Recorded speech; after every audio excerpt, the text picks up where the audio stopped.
guys, today I'm going to be telling you all about my November favorites, everything that I've been loving throughout the month, and I don't know why, but it feels like I haven't done a favorites video in so long, and I have lots of new exciting things to talk about, so let's go ahead and get started. Let's chat first about this super hot ticket item from Wet n Wild. This is their Rosé in the Air palette, and if you missed my new Wet n Wild video, I will link to that down below, but basically Wet n Wild has reformulated a lot of their shadows. They've come out with some brand new palettes, which include mattes, warm shades, transition shades. It's crazy, it's amazing. I'll link to that video down below. But in that video I mentioned this palette, which is the Rosé in the Air palette, which looks sneakingly close to the Modern Renaissance, which is a favorite of mine. So I actually did a separate video going over this palette versus Modern Renaissance. There are two demos in there, side-by-side swatches, a ton of comparisons to kind of determine if it is a dupe, and in my opinion, it's absolutely a dupe. This palette, along with the rest of the new Wet n Wild stuff, is going to be coming out December on the Wet n Wild website, and then to follow in stores. I actually saw a picture on Instagram the other day. Someone had found this in stores in the United States. Not here in Canada yet, but they should be showing up at select Walmarts, Rexalls, and some of the collection will be on weld.ca here for Canadians. But anyways, I want to mention this palette just because it is so good, and just in case you happen to see it in stores and it is coming out soon on the Wet n Wild website, I absolutely recommend it. I'm going to be going away in December, and I think I'm actually going to take this as my travel item instead of bringing my Modern Renaissance because I love those shades. It has just about everything I need in it, but I'm always terrified that I'm going to break it or just that pink velvet gets so messy. So I think I'm going to be taking this along with me. The quality is amazing. I go over it in crazy detail in that video, so I'll link to that down below. Another palette that I've been absolutely loving this month is from the NARS Man Ray collection, and this is on the other end of the spectrum from Wet n Wild, but it has just absolutely beautiful shades in there, and I feel like you can go so many directions with this palette, but at the same time it doesn't feel all over the place. It's not unapproachable, and the shades in here just excite me a lot. And I was talking about this on Snapchat a little while ago, but I think it was like the second or third time I went to use this palette, and I was just so excited. I just couldn't figure out which shade I wanted to use next, and not in the sense that I was confused, but it was just, I just wanted them all on my eyes. I wanted to play with them all, and I've had really good experience with these shadows. I think they're really beautiful. You can do day, you can do night, you can go smoky, warm, a little bit cool tone, but yet there's only, what is there, 12 shadows in here, and it doesn't feel all over the place, so it's just a really thought out, interesting palette, and I definitely recommend it if you were curious. Let's keep the palette thing going from Becca. This is a part of their après-ski collection, and this is their Glow face palette. And a lot of the time when face palettes come out around the holidays, I can almost never use them because the bronzer in them is so light. And not to say that everybody can use the bronzer in here, because deeper skin tones will not be able to use the bronzer. I really wish that brands would come out with at least two of a holiday palette. But anyways, that's an aside. This palette I can use and I do love. It has 6 different shades in here, so you're getting 4 of the highlighters and then a bronzer and a blush. I love the Becca Sunlit bronzers. I don't actually have it in this shade, but I can make this shade work for me. And I think the blush is really gorgeous, and I love these highlighters as well. And these could easily double as eyeshadows. You could totally get an eye look out of here. Super sleek packaging. I think that it looks really pretty. It's really kind of holiday-ish or kind of winter, as opposed to like a straight up Christmas palette, which may feel weird to reach for in like June. It does have a really nice packaging. The quality is exactly the same as what you would buy in a single pan. Another holiday item that I have been loving is from Bite Beauty. This is one of their creme lip glosses, their prismatic edition, and this is in the shade Blush Pearl. I'm wearing this today over another one of Bite's lipsticks. I will have everything that's on my face listed down below, and I have a lip swatch video of these on Instagram, and I also have a tutorial of the Becca palette too, so I will link to any kind of like related videos down below. When I put this on my lips, and you can see my reaction in the Instagram video, I'm not trying to be like Instagram dramatic, like it was literally, I was like, what? Like, what? I didn't expect it to have so much pigment. You can't exactly tell right now because I'm wearing it over a nude. I don't know if you can see the kind of sheen to it, but you could totally wear this on its own as well. It has this crazy like pink reflect in it that's just absolutely gorgeous. You can wear it as a topper, and I just think it's so pretty. There's 2 other shades in the range as well. One that's like a little more gray stone, and then another one that's like quintessential holiday. It's like a deep black kind of cherry shade with a little red and tons of shimmer. They feel really comfortable. They're not sticky. They don't feel like grimy or grainy like sometimes these kind of more glittery lip glosses can, and Bite has just totally stolen my heart this year. I mean, I already love them, but I feel like everything they've done this year has been absolutely phenomenal, and this is just another one to add to the pile. It's basically not a favorites video without a favorite highlight. Today it is from Physicians Formula. This is one of their butter highlighters in the shade Champagne. I'm wearing it today. I was wearing another highlighter that I put on like 6 hours ago, and then I kind of layered it up with this one, so it's essentially just this guy, but I love this, and I wasn't totally sure how I was going to feel about these highlighters. First of all, there's like 4 or 5 in the range, I think, and there seems to be a good range for all skin types, or sorry, all skin tones. As for availability in Canada, not totally sure yet. I still haven't seen the deeper shades of the butter blushes out yet, but I know they are working to get it out here. But this is just so good. One of the best drugstore highlighters that I have tried lately. The drugstore is totally stepping up their highlight game. Finally. These have a really interesting texture, similar to like the butter blushes, but a little bit more color poppy, but not too color poppy, if that makes sense. I'm not a huge fan of the color pop things that come in containers like this. I find them a little bit hard to work with. I know a lot of people use their fingers and stuff, but I can be very impatient when it comes to makeup, and I don't want to have to mess around too much. Even if I have a ton of time, I don't like to take extra steps and adding oils and doing this and doing that. Occasionally, yes, but in general, I just want my product to be my product, and that's it.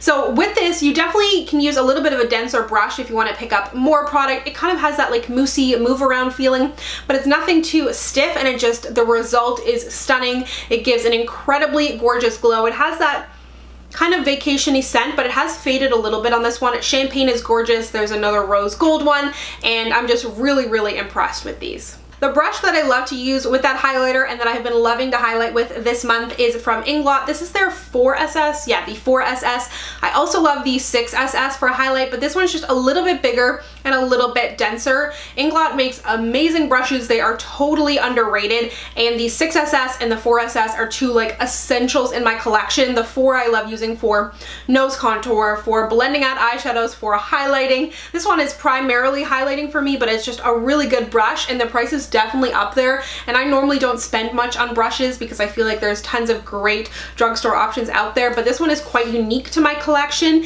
just the density and the size, and it just does such a good job with highlighters like the, I was gonna say ColourPop, what is it called? Physicians Formula, like I mentioned, and it also does a good job with more traditional highlights as well, so it's just really versatile. So I try not to mention too many limited edition products on my channel because I don't want to talk about and, you know, hype up something and then you have basically no chance to get it besides something overpriced on eBay, but at the same time, it was once available and you may own it, so this may encourage you to dig it back up. So let me know what you think about, you know, me mentioning limited edition products, and I'll take that into consideration moving forward. But anyways, what I'm getting at, this was limited edition, but I have been using this like crazy for the past 2 or 3 months, and I haven't included it in a favorites for that very reason, but I was like, you know what? I'm gonna mention it.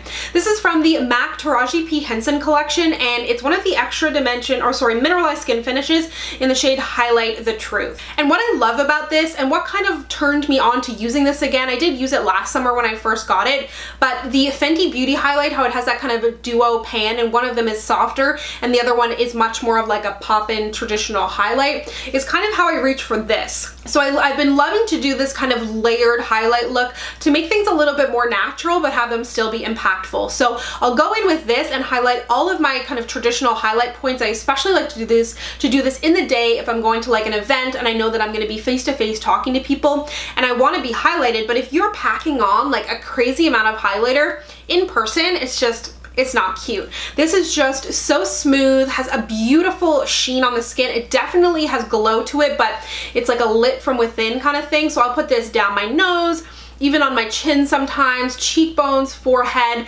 and then I'll go in with my more bright highlight and just kind of concentrate it right here. And I just absolutely love that effect. I especially love the way that this looks on the nose. I don't know if MAC has anything comparable in their line right now. I'm really not familiar with their mineralized skin finishes. They very well might, but I feel like that type of formula lends itself really well to that kind of application, and I've just been really enjoying reaching for it, and I just hate that it's limited edition, but maybe you already have it in your collection and you can dig it back out. I have a mascara combination that I want to mention, and I don't know if I've ever done this before in a favorites video, but in my everyday life, I definitely start kind of pairing mascaras together, concocting things because I don't wear false lashes. I'm always looking for something that's going to give me a really beautiful lash look, and this has been what I've been reaching for lately.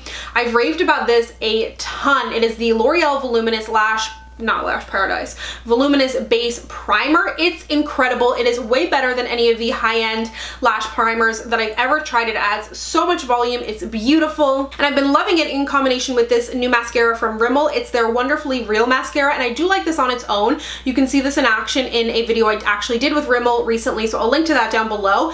But these together, it's beautiful. It gives me kind of a different look than I get from a lot of mascaras. A lot of the time I go very volume heavy, but this just gives me tons and tons of length, and I still get a little bit of volume, but I just really love the way that it looks. I am wearing these on my lashes today. I did put on this mascara probably about, I don't know, 6 hours ago now, and I never have issues with transfer or smudging or anything like that, but these two in combination have just been an absolute favorite of mine. It just gives this beautiful long look to the lashes, nothing clumpy, and I've really been enjoying skipping eyeshadow, skipping eyeliner, and just really going for a super lashy look, and they're so pretty together. Moving on to a skincare item I've been loving this month. This is from Soap & Glory, and it's from their Pore line, I think it is, available at Shoppers Drug Mart now, and they seem to be carrying a lot more Soap & Glory. They always had like a tiny little stand, but now they seem to be carrying more. This is the Scrub Your Nose in It AHA Facial Scrub. It looks like a tube of toothpaste, and I actually just started testing their moisturizer as a part of this line as well, and they look like toothpaste that comes out kind of like a minty green shade. It's really cute.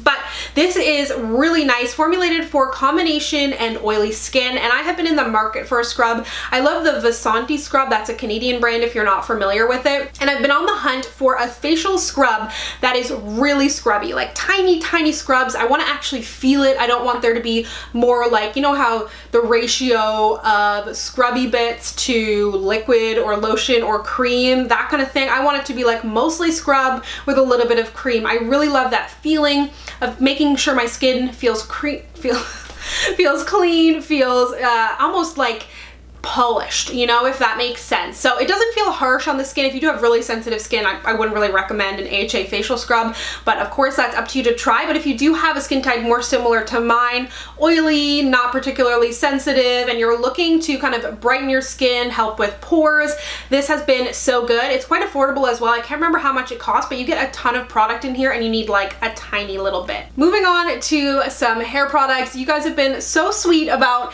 my hair journey and the way my curls have been looking lately, and I really appreciate it. After like 10 years of crap hair, I am so excited to finally feel like I'm figuring my hair out. I'm still not completely there. I'm always testing, trying new tools, conditioners, all that good stuff, but I really appreciate all the curl compliments because it's always been a bit of a point of contention, and I've been really self-conscious about my hair for a really long time. Anyways, I don't want to get into a whole thing, but what I want to mention is this guy. It is the Dyson Supersonic hair dryer. Yes, that super snazzy hair dryer. It has like I always use a diffuser on my hair, so I left the diffuser attached, and it kind of comes in the package with it. This is incredible. Like, I wasn't totally sure or sold on it at first because it's hard to kind of wrap your head around, because all hair dryers, they kind of look the same, they all do the same thing, kind of like with a flat iron or different tools where everybody kind of makes something very similar, and it's hard to imagine something outside of the norm. But I have been using this, I've been testing it out. They actually reached out to me to test this guy out and see what I thought about it, and I am so impressed because I, for the longest time, have not taken care of my hair. I have not done a good job, and now that I'm trying to take care of my hair, adding that into my routine is like, it's a pain. I'm like, think about the people who like straighten and blow dry their hair every day, and I'm like, how do you do that? So this has been a really nice addition into my routine because I can blow dry my hair from sopping wet to basically this style. I did this morning, a couple hours ago, in under 20 minutes, which is incredibly enjoyable for me. It is just a much easier process. So I've really been enjoying it, super impressed, pleasantly surprised. So stay tuned in the next week or so. I'm not totally sure, but I've actually teamed up with Dyson for a Get Ready With Me video, so you can see it in action for yourself if you have been been kind of eyeing it if you're curious if you're gonna put it on your Christmas list or not. So I really wanted to kind of test it out before I actually endorsed it, and I have been enjoying it, so keep your eyes peeled for this guy in an upcoming video. And then lastly, I want to mention this leave-in conditioner from Garnier. I use a lot of leave-in conditioner. A lot. So I'm always on the hunt for something really good, and I have been enjoying this one. It's part of their Whole Blends line, and it is the smoothing leave-in conditioner with coconut oil and cocoa butter for nourishing hair and smoothing and softening. So I've really been liking it. It adds a nice amount of moisture in my hair, but it doesn't weigh it down, as I've said 100,000 times about every hair product that I mention. But I do really like this. I definitely want to take a look into the Whole Blends line a little bit more. I haven't tried much from them. I think I have their olive oil shampoo and conditioner, which I haven't tried, but I want to look into more of the leave-ins that they have because I go through this kind of thing so much. So if you have any recommendations in general for leave-ins, let me know down below. So those are all of my favorite products for the month. Let's move on to my favorite people. And this is really interesting because for my favorite YouTuber of the month, I kind of assumed that I had done this already, but I don't think I have. I was looking back at my videos and I was like, oh my god, I've never mentioned Shell. And make up your mind, she is my YouTuber blogger of the month. She's actually one of the first people I ever made contact with before I moved to Toronto. I'm in like a Facebook group for Canadian beauty bloggers. I was mentioning in the group that I was moving to Toronto and I was kind of like, I'm scared, and she messaged me and then we started chatting, and then they invited me to go to brunch. And it was funny, when I first moved here, I was actually, this is so incredibly off topic, but anyways, when I first moved here, I was actually living really close to her, so when I was going to meet her for brunch, we actually met at the bus stop, and we've been friends ever since, and I owe her so much. She has taught me so much about the industry, but she's just fabulous. If you love colorful eyeshadows, if you love straightforward opinions, no screaming, no silliness, none of that. She also has a fabulous blog. She's amazing. So I will link to her down below. She is fabulous, and she's also my friend. So maybe I'm a little bit biased, but you can go check her out for yourself. And then moving on to my subscriber of the month, it is Monique Forrester. You may recognize that name because she is the one that suggested my mystery foundation review. Such a fabulous idea, and I am so grateful that she suggested that because it brought me new exciting content that you seemed to absolutely love. So if you missed that video, I will link to it down below, and I'm just so grateful that she suggested that. And if you guys ever have suggestions, be sure to let me know. But it was such a good idea, and if you are curious, I will be reviewing the other mystery foundation, so stay tuned for that. So thank you so much for watching. I hope you enjoyed this video. Let me know down below what your standout products for the month were, and if you'd like to connect with me, you can find me on Instagram, Twitter, and Snapchat at SamanthaJaneYT, and I'll see you guys next time. Bye!